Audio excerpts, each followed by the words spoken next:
আচ্ছা, এরকম একটা ভিডিও আপলোড করার পর অনেকেই জানতে চেয়েছে, আপু এই ভিডিওটা কিভাবে করেছো? আসলে তো আমরা যখন স্পিড বাড়িয়ে দেই তখন তো এরকম হয় না। তোমারটা এত স্মুথ কিভাবে হলো?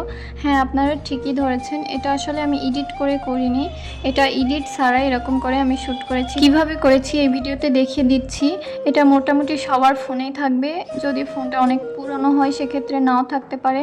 তো আমি প্রথমেই ব্রাইটনেসটা বাড়িয়ে দিচ্ছি। যে কোনো ভিডিও করার ক্ষেত্রে ব্রাইটনেসটা একটু বাড়িয়ে দিলে কিন্তু ভিডিওটা অনেক সুন্দর হয়। আর ভিডিওর যে মেন সাবজেক্ট ওটার উপর একটু ফোকাস করবে, তাহলে ভিডিওটা আরও সুন্দর হবে। এই ভিডিওটা করার জন্য এখান থেকে এই যে টাইম ল্যাপস যে অপশনটা, এখান থেকে ভিডিওটা শ্যুট করতে হবে। আর এই ভিডিও করার ক্ষেত্রে ভিডিওটা কিন্তু অনেকক্ষণ ধরেই শ্যুট করতে হয়, কিন্তু অটোমেটিক এরকম এডিট হয়ে যায়। আর আরেকটা জিনিস হচ্ছে, ভিডিও করার সময় নড়াচড়া করা যাবে না, তাহলে ভিডিওটা ভালো আসে না। আর এটা আকাশের ভিডিও করলে বেশি ভালো লাগে, মেঘগুলো উড়ে উড়ে যায়, অনেক ভালো লাগে। আশা করছি ভিডিওটা আপনাদের ভালো লাগবে। তো সবাই ভালো থাকবেন। আল্লাহ হাফেজ।